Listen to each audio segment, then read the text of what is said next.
Hi student, we will study the third part of the chapter, the changing culture and tradition, in which we will study the topic, the humanist view of the history. In this, as you know that Roman Empire became collapsed and this time was known as the darkness. And whenever it became established, the thinkers were thought that this is the restoration of the true civilization after a long period, after the centuries of the darkness.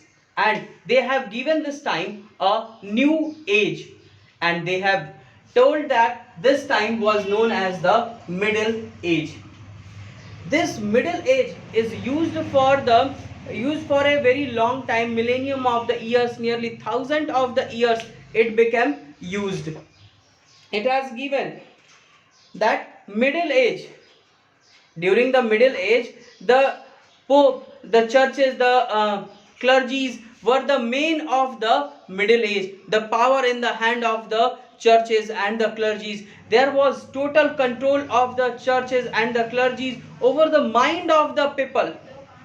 But time became passed. After the 14th century, a new era came, and that was the known as the modern age, from 15th century to onward. And they have divided the Middle Age into the two phases. First, Middle Age was known between the 5 to 14th century, and 5 to 9th century was known as the Dark Age, and 9 to 11th century was known as the Early Middle Age. 11 to 14th century was known as the Late Middle Age. Now a question arises: how the people become agree to accept this division? The people, not all the people became agree. Only some people became agree, and the scholars raised the question: how can we divide the age as a dark age and the new age on the basis of the cultural prosperity and the unprosperity? How is it possible that we can divide it? Who have given this permission? Why any age is known as the dark age? Because as we know that wherever the darkness means, wherever the wrong thing, there will be something right, something will be good also. So how can we say that it is a dark age? Clearly it has given. Historians have questioned that division. With more research being done and more being found out about Europe in the period, scholars are increasingly reluctant to make the sharp division between the centuries in terms of being cultural vibrant or the otherwise. It seems unfair to label any period as the dark age. And now the next topic which we will study, that is the science and the philosophy. That is the Arabs' contribution. Various Greek writers were there. As you know that the whenever you will think about the philosophy, some names comes in your mind, that is the Plato, Aristotle, Rousseau, and the some other, that they were all belonging from the European countries. And the Greek, some scholars who are present in the Arabic and the Persian country, they have tried to convert, they have translated the Greek books into the Arabian, and the Europeans were reading. Most scholars translated read work of Europe writers like Plato and Aristotle. In Arabia, the some names have given for the Plato and the Aristotle. Plato for Aflatun. Aflatun name is given, and for the Aristotle, Aristu. These two names become famous for the Plato and the Aristotle. As you have heard also these names, as you know about it, Aristotle was the father of biology. It means they had studied about the science also. It has clearly given. The Middle Age, at that time, during the Middle Age, the various number of books and the pamphlets has been written by the clergies, but it became not spread all over the world. People were not aware to read about these type of things, but as the time passes, the people become available to read and write the views of the various scholars. At that time, the Greek scholars works became translated in Arabic, in Arabia, and it was studied by the various Europeans. And at the same time, whenever the Europeans were studying it, at the same time Greek writers have translated work of Arabia and the Persian scholars, and started to spread all over the Europe. And why they were studying about it? Because it has dealt with the some specific subjects like natural science, mathematics, astronomy, medicine, and the chemistry. These type of subjects has been used by the Persian and the Arabic writers. It has given Ptolemy.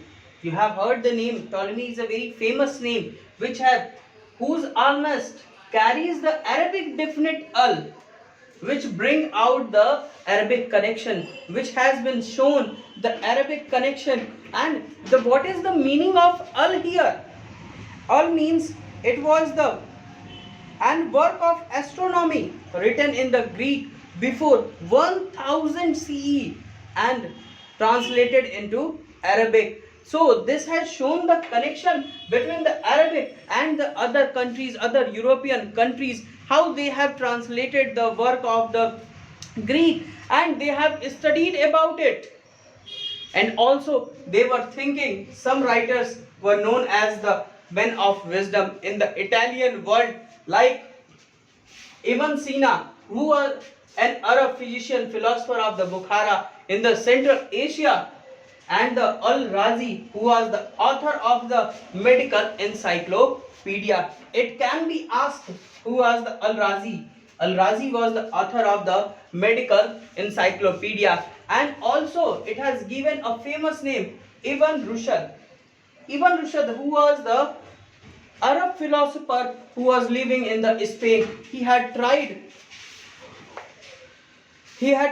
to resolve the tension between the philosophical knowledge and the religious beliefs, and also the churches have done the same work for resolving the knowledge and the differentiation, that whatever the conflict has been created between the religious knowledge and the actual knowledge, they have tried to resolve it. And one more thing has been seen here: whenever this became published, this became enforced, then universities started slowly, they have started to adopt this, but previous tradition was not changed. Law was again the main subject for the universities. It has clearly given humanists reached out to the people in the variety of ways, means they have tried to reach to each and everyone's heart, everyone's mind through the curricula in the university. Continue to be the dominate of the law. As I have given, law was the remained favorite subject of the students, medicine and the theology. Humanist subjects slowly began to introduce in the school, not just Italy but all over the Europe. They have tried to spread these subjects. As I have given that the humanists tried to spread their views among the people. They have used their formal education, along with they have used the art, architecture and the books for widely spread of the idea of the humanism, and this became spread also. And the different artists inspired by these formulas, and they rose and they became awake, and they have got inspiration from the material which they have got from the past, from the Roman Empire. It has clearly given the material remain of the Roman culture were shout with a much extinct as the ancient text. 1,000 years after a fall of Rome, fragment of the arts were discovered in the ruined. Means after the fall of 1,000 years, the different things have been different architecture and different type of the arts have been found from the Roman Empire, and also their administration, the admiration for the figure of perfectly proportion, it has given perfectly proportion of men and women, increase the respect of the women, increase the respect of the women in the new humanism culture. And so many sculptures have been found the centuries ago, made Italian sculpture want to continue that tradition. And in 1416, I have written here clearly, 1416, the Dantello broke the ground with his life-like statues. He has constructed the life-like statues, and he has cleared that without the geometry, it is not possible to make the statues. So the geometry was the main aspect to making the statues here. Means it has been derived, the logical subjects are important for the new humanism. Andreas Vesalius. Now for better understanding, for the better understanding of the statues, the various artists and the humanists were artists concerned to the accurate was helped by the work of the scientists. Which type of work has been done by the scientists? To study bone structures, which type of bone structure is there, and also artists went to the laboratories of the mechanical school. Here a very famous name is given, Andreas Vesalius, who was a Bulgarian and was a professor of the medicine in the University of the Padua, who was the first person who dissected the human body. Means he has done a post-mortem of the human body, was the first person dissected the human body. This was the beginning of the modern physiology. After it, the lots of changes became found in the area. That was the painters did not have old work to use as the model, but they like sculptures painted as realistically as possible. They used the geometry to make the figures. As you know that whenever you will use the geometrical shapes, then it will be easier to make the figure. That used by the humanist, that used by the artists. And they have not used the light colors, they have used the oil painting. After this, the oil painting became started, where the colors became dark and more effective. It has clearly given their pictures acquired a three-dimensional qualities. They use of oil as the medium of the painting, also gave a greater richness of the color of the painting than the before, because in previous time there was painting was going with the paint and the natural colors, which was not shiny like the oil painting.